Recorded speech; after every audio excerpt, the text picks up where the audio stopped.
السلام عليكم ورحمة الله وبركاته. معكم من مطبخ بيلا هنا مع منى. هقدم لكم النهاردة طريقة شوربة الكوارع. شوربة الكوارع بقى المصرية بكل تكاتها بقى وتفاصيلها، وازاي انك انت تتخلصي من العيوب اللي فيها. تعالي بقى نشوف الفيديو ده.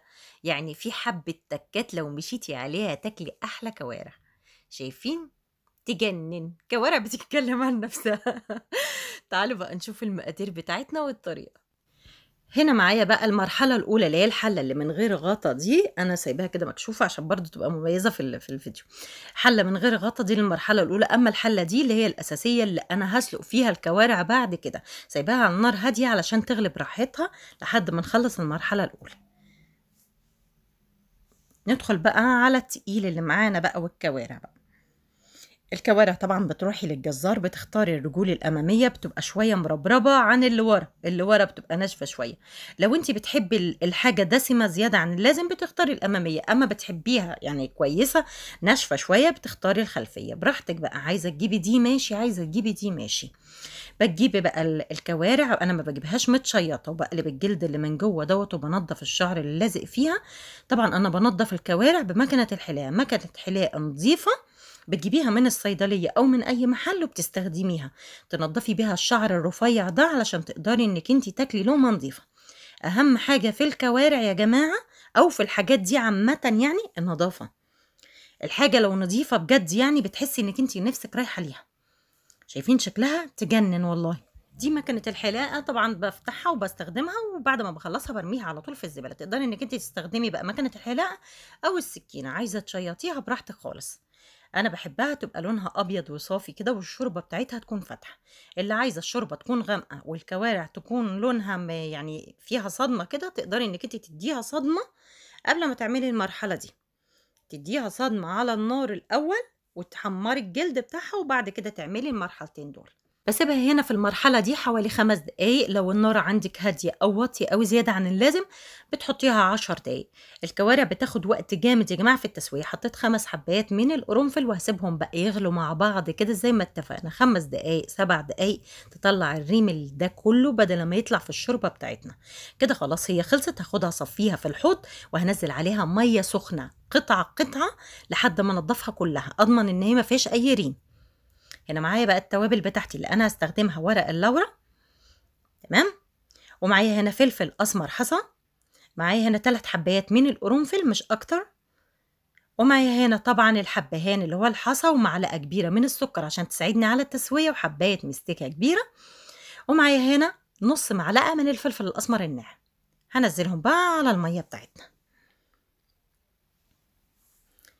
الخضار بقى هنا معايا هنا جزرتين متقطعين تقطيع كبير بالشكل ده، وحبايه صغيره قوي من الطماطم مقطعاها 4/4، و3 فصوص من الثوم سلام، وحبايه كبيره من البصل او متوسطه يعني بصلايه، ومعايا هنا قطعه من الجنزبيل الفريش وبديلها نص معلقه من الجنزبيل البودر.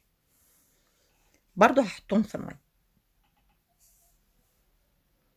هبدأ بقى في إضافة الكوارع، بس لما الميه تغلي كويس قوي. لازم الميه دي تغلي معاكي قبل ما تنزلي الكوارع عليها. بنزلها بقى قطع قطع بالشكل ده. طبعا دايما بتبشريها على البوتاجاز لان ممكن الميه تنشف منك، ودايما تقلبيها. لو احتاجت ميه تحط لها تاني، يعني كل نص ساعه كل ساعه لازم تشوفيها. انا اخدت معايا حوالي ساعتين بالظبط، ما اخدتش اكتر من كده. بيفرق من نوع كوارع لنوع تاني، ممكن نوع ياخد 3 ساعات ممكن 4 ساعات. شايفين الميه بعد ما نزلت فيها الكوارع ميه صافيه ما فيهاش اي تعكير خالص.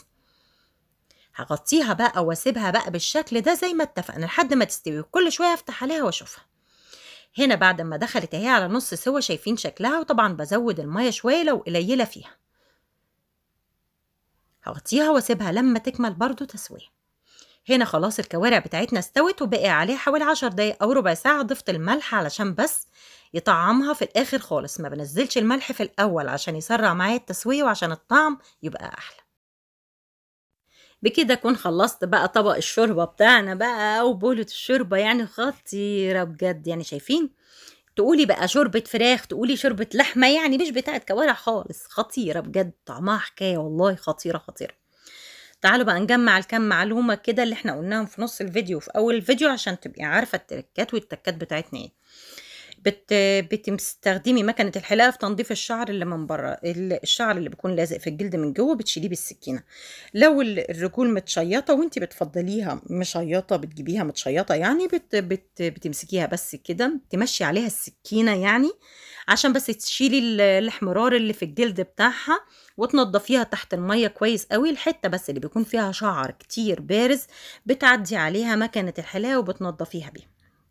بعد ما تخلصيها المرحلة دي بتقلبي الجلد من جوه وتشيلي الشعر اللي لازق فيها بالسكينة. بعد ما بتخلصيها بقى بتروحي جاية غسليها بمية باردة مرة 2 3، وبعد كده بنسيبها في حلة مية فيها مية باردة عادية خالص وليمونة ومعلقتين خل ومعلقتين ملح وخل وليمون ومية، تسيبيها فيها حوالي ربع ساعة. بعد كده بتاخديها تغسليها مرتين تاني، وبعد كده تحطيهم في مصفى تتصفى خالص ما يبقاش فيها أي مية. بتكوني محضرة طبعا الحلتين اللي على النار دولت. لو حابة انك انتي حلة واحدة بتعملي فيها بتصفي الحلة في مصفى وتغسلي الكوارع بعد المرحلة الأولى وترجعي تعيديها ترفعيها على النار تاني للمرحلة التانية. لو بتفضلي انك انتي تدي الكوارع صدمة براحتك خالص، تقدري انك انتي بعد المرحلة الأولى أو قبل المرحلة التانية، قبل المرحلة الأولى أو قبل المرحلة التانية تديها الصدمة دي على راحتك. عايزة تديها لون أحمر أو تضيفي لها صوص طماطم وتحمريها بتدهنيها بصوص الطماطم وتدخليها تحت الشواية. لو حابة انك انت بتعمليها طاجن اعمليها بالطاجن وتدخليها على الفرن بصوص طماطم عادي خالص مع إضافة الجزر بقى والحاجات اللي احنا كنا حاطينها الحلوة دي، وتروحي مدخلاها في الفرن عادي خالص. بتاخد آخر ربع ساعة أو تلت ساعة وتخلص على كده. في ناس بتضيف الكركم برضو للكوارع دي، بترجع ليكم ورغبتكم.